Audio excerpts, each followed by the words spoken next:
video kali ini kita memasuki bab 9 yaitu NFS server. Terima materi yang pertama pengenalan NFS dan install NFS. Yang kedua konfigurasi NFS read only. Yang ketiga mengakses NFS. Yang keempat konfigurasi NFS read write. Yang kelima mount NFS permanen. Apa itu NFS? NFS adalah protokol atau software yang digunakan sebagai file sharing antar Linux. Jadi Linux ke Linux, sedangkan jika terdapat data dari Linux yang ingin dikirimkan ke Windows, itu kita bisa gunakan yang namanya Samba. Jika terdapat server Linux dan terdapat klien Windows, maka kita bisa menggunakan protokol Samba. Pada topologi kali ini, kita akan membuat Debian server memiliki beberapa data dengan direktori yang sama. Nantinya data tersebut akan diakses melalui Ubuntu desktop atau klien. Nah, karena kedua itu adalah Linux, maka kita bisa gunakan NFS pada lab kali ini. Oke, pastikan teman-teman masuk ke root server Debian, terus pastikan bisa ping google.com. Oke, di sini bisa ya. Dan enter. Nah, kalau teman-teman di server Debiannya nggak ada tulisan yang baris ke-4 dan ke-5, itu bisa ketik manual ya. Kalau sudah di ctrl xd, kemudian kita apt update, kemudian kita apt install nfs kernel server.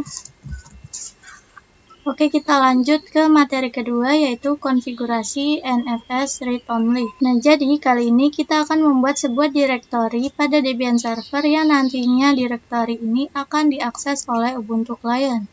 Oke, di sini di Debian server teman-teman ketik saja mkdir /nfs1 dan enter. Dan ketik nano /etc/export dan enter. Nah, oke. Di sini teman-teman bisa raw ke bawah untuk mengkonfigurasi direktori NFS1 agar bisa diakses oleh siapa saja dengan hak akses read only. Ini kita tulis tanpa pagar ya.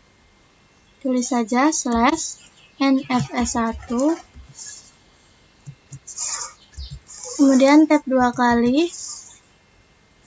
kemudian bintang dalam kurung RO.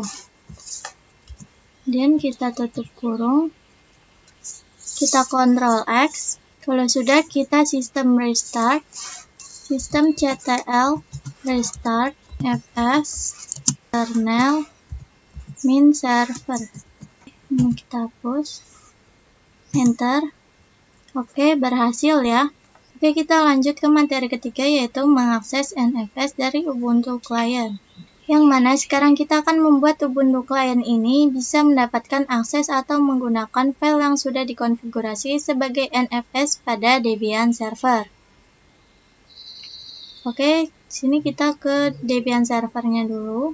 Nah, teman-teman ketik saja ls/ kemudian enter. Oke, sebelumnya kita sudah mengkonfigurasi NFS1 ini sebagai direktori yang bisa di-sharing kemana saja. Kita ke Ubuntu Client. Sebelum kita menerima file yang ada pada Debian server, maka kita harus menginstal juga software sebagai penerima. Yaitu, teman-teman bisa ketik saja sudo apt install nfs common. Itu untuk menerima, tetapi kalau untuk mengirim ke sharing, kita bisa pakai nfs min kernel min server. Di sini kita enter, masukkan password. Langkah selanjutnya, kita harus meng-showman atau melihat direktori apa yang sudah di-share oleh Debian server. Jadi kita akan memastikan apakah direktori NFS1 berhasil di-share oleh Debian server, yaitu dengan showman lalu dengan IP dari server Debian. Tapi sebelum itu, kita pastikan dulu Ubuntu client ke Debian server itu bisa saling berkomunikasi. Di sini kita ketik sing 10.10.2 min e 10.10.10.2 enter. Oke, di sini berhasil ya, bahwasannya direktori NFS1 berhasil di-share oleh Debian server. Kemudian kita akan mencoba menerima file NFS1 yaitu dengan membuat direktori baru pada posisi yang sekarang. Kita pwd, enter. Oke, di sini saya berada di /home/user atau di /home/nurul. Nah, di sini kita ketik saja mkdir terima NFS, kemudian enter. Direktori terima NFS ini adalah fungsi untuk menerima seluruh file yang kita terima melalui NFS1. Kemudian nanti direktori NFS1 ini digunakan untuk menyimpan seluruh file dari NFS. Teman-teman ketik saja sudo.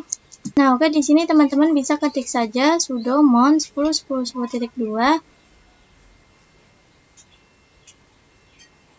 Kemudian /2 /nfs1 /home/nurul /terima nfs. Kemudian enter. Oke, berhasil. Di sini kita bisa melihat apa isi atau file yang sudah diterima. Kita ls terima nfs.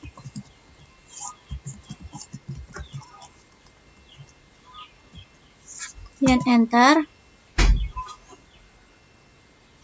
Di sini masih kosong, belum ada file apa-apa karena kita memang belum membuat file apapun pada NFS1. Oke teman-teman, di Debian server ketik saja mkdir /nfs2, kemudian enter, ls/, kan di sini sudah ada ya. Dan coba kita nano /etc/export. Oke, perhatikan di sini kita kasih tulisan paling bawah /nfs2 172.16.1.0/24 dalam kurung. Kita lanjut ke materi terakhir yaitu mon nfs permanen. fs tab. Kemudian kita raut ke bawah. Kita tulis 10.10.2.2n/nfs1/home/nurul/nurul-nfs. Kemudian kita tap-tap 2 kali. Kemudian tap-tap 2 kali lagi. Underscore. netdev. Kemudian kita Ctrl X, Y, enter.